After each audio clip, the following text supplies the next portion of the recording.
Halo teman-teman semua, selamat datang kembali di YouTube channel saya. Nama saya adalah Kevin Saili. Pada YouTube channel ini, teman-teman akan menemukan informasi menarik seputaran technical analysis untuk cryptocurrency. So, if you like cryptocurrency, make sure to hit the subscribe button and don't forget to leave your thumbs up kalau kalian suka dengan konten yang saya bahas di dalam video ini.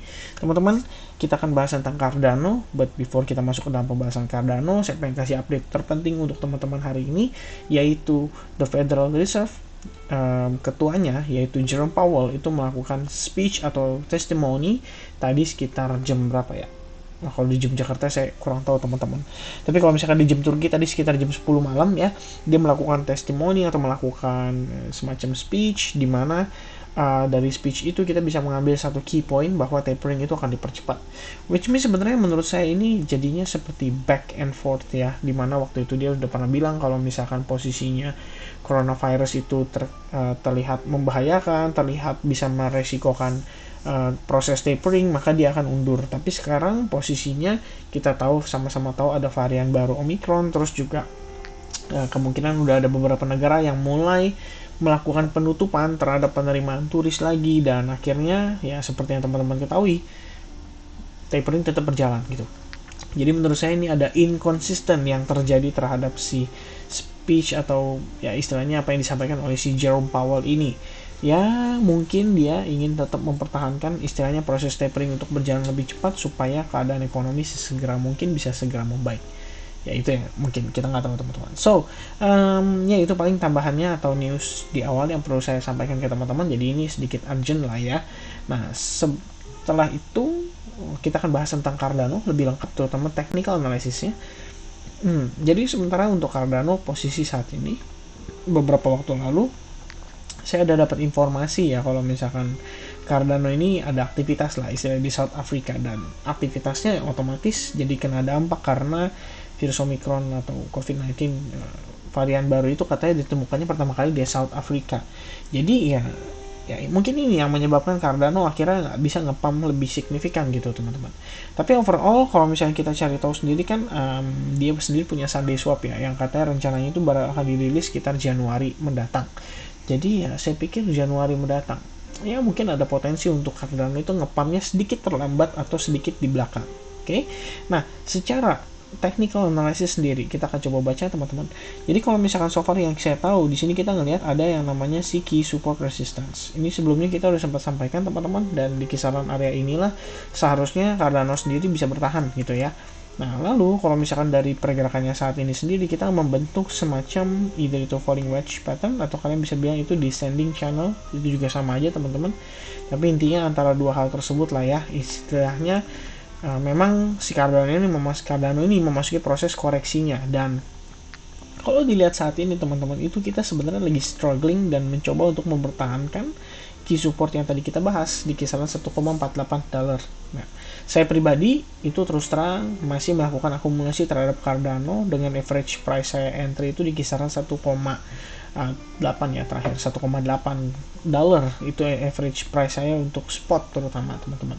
Sementara kalau misalkan untuk future sendiri saya belum ada transaksi karena menurut saya pribadi Cardano ini terbilang volumenya atau fluktuasinya itu terbilang cukup slow ya dibandingkan dengan yang lain gitu. Which means kalau misalnya di crypto kita kan lebih preference untuk mencari yang fluktuasinya itu lebih tinggi.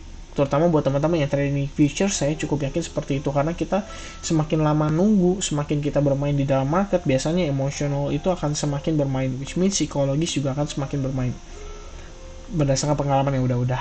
Nah, secara time frame daily sendiri sebenarnya ada satu hal yang menarik yang ingin saya sampaikan ke teman-teman semua, yaitu secara RSI-nya teman-teman.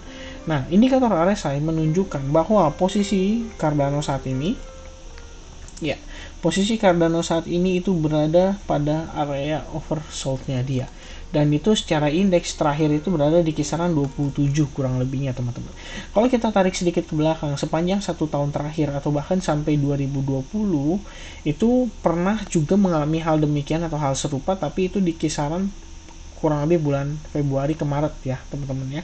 Nah, selain dari itu kita belum pernah lagi, ini pernah sekali dia oversold itu di kisaran 21 September 2020. terakhir juga di 19 Juli 2021,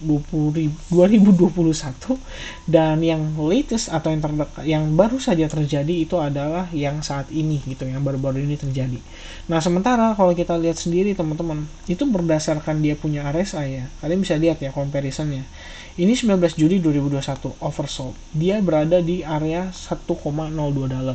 Saat ini oversoldnya kita itu berada di kisaran 1,48 dolar. Jadi sebenarnya secara value sendiri Cardano itu memang sudah mulai menguat gitu secara value ya. Jadi istilahnya walaupun udah di sell, dikasih pressure seller sampai sedalam ini, itu tuh bahkan udah terhitung dan tergolong dalam oversoldnya untuk si Cardano, which means ya sebenarnya ini bagus banget gitu kan, karena ada berarti kita ngelihat beberapa mungkin yang udah nge-sell, yang udah habis-habisan itu ngebawa Cardano sejauh-jauhnya mungkin sampai kisaran 1,48 dolar aja.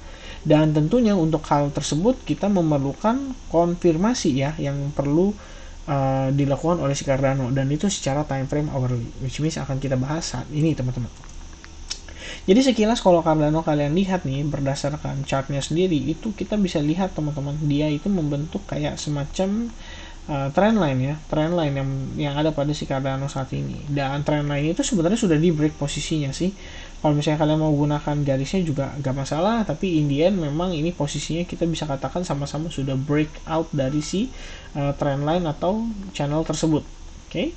Dan ini sebenarnya adalah salah satu hal positif yang bisa terjadi pada Cardano. Tapi terlepas dari si trendline tersebut, sebenarnya ada satu yang lebih menarik lagi yang ingin saya tampilkan ke teman-teman semua. Jadi sementara saya hilangkan dulu biar kita bisa lihat lebih clear, yaitu proses V formation yang terbentuk pada Cardano. Which is ini sebenarnya sudah merupakan sebuah sign awal bahwa Cardano itu sudah mulai ready untuk nge-pump kembali gitu ya.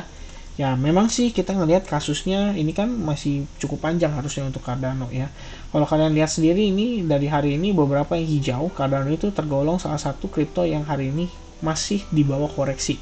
Nah, kalau misalnya kalian cukup jeli teman-teman, kalian bisa perhatikan bahwa di sini itu berpotensi terbentuk yang namanya si inverse head and shoulders pattern. Which means kalau misalkan inverse head and shoulders itu benar-benar menjadi skenario yang saat ini bermain pada si Cardano, maka kita perlu ngelihat dia breakout dulu pada neckline-nya dia. Jadi kurang lebih proses yang sebenarnya perlu kita perhatikan adalah di mana dia sebelumnya create lower low, lower high, saat ini sudah mulai transisi dan berubah menjadi higher high, higher low. Nah, tinggal pertanyaannya nih, apakah si Cardano itu bisa terkonfirmasi membuat higher low di kisaran area ini, dan setelah dia breakout dari neckline-nya, maka kita bisa melihat dia berpotensi ngebentuk yang namanya higher high, diteruskan dengan higher high, higher low yang berikutnya. Jadi, memang di sini kita melihat secara nggak langsung ada proses transisi yang sedang terjadi terhadap Cardano, terutama pasca terbentuknya si inverse head and shoulders pattern ini, teman-teman. Gitu ya. Nah, sebenarnya kalau misalnya kita udah lihat posisi kayak gini, kalau menurut saya pribadi, mungkin pada saat breakout dari inverse head and shoulders pattern ini kita bisa manfaatkan untuk entry di spot atau nambah muatan di spot. Tapi kalau misalnya untuk future sendiri, saya pribadi mungkin belum terlalu confident, dan saya ingin melihat si Cardano setidaknya itu konfirmasi breakout dari kisaran 1,7 dolar dulu atau 1,75 dolar. Nah, ini yang sebenarnya saya pribadi tunggu-tunggu untuk Cardano bisa mengeksekusi dengan baik supaya kita bisa ngelihat bull momentumnya itu sudah mulai kembali lagi ke dalam market. Oke. Nah, so far kalau misalnya dari time frame daily, kesimpulannya nih, kita tahu bahwa key support Cardano itu sudah dites dan saat ini kita sedikit terpantul dari key supportnya. Nah, untuk time frame hourly-nya, kita udah ngelihat teman-teman ada reversal pattern atau bullish reversal pattern sudah terbentuk, tinggal istilahnya yang kita perlu memastikan yang untuk berikutnya itu adalah konfirmasi. Nah, 3 ini menurut saya udah lebih dari cukup untuk kita bisa mendapatkan informasi terkait dengan potensi arah ke depannya untuk si Cardano. So, I think teman-teman update untuk seputaran Cardano itu aja. Thank you so much buat teman-teman yang nonton video ini sampai selesai. Make sure kalian leave your thumbs up atau likes video ini supaya bisa support juga channel ini terus bertumbuh dan tentunya sama-sama kita bisa mendapatkan cuan, istilahnya ya, dengan bertumbuhnya juga channel ini. Oke, so once again thank you very much for watching. Semoga kiranya apa yang saya bagikan bisa bermanfaat buat teman-teman semua ya, bisa ada benefitnya baik itu dari segi technical analysis maupun dari segi pembahasan kriptonya itu sendiri. Oke, so sampai ketemu lagi di update berikutnya. Sehat-sehat selalu. Cheers.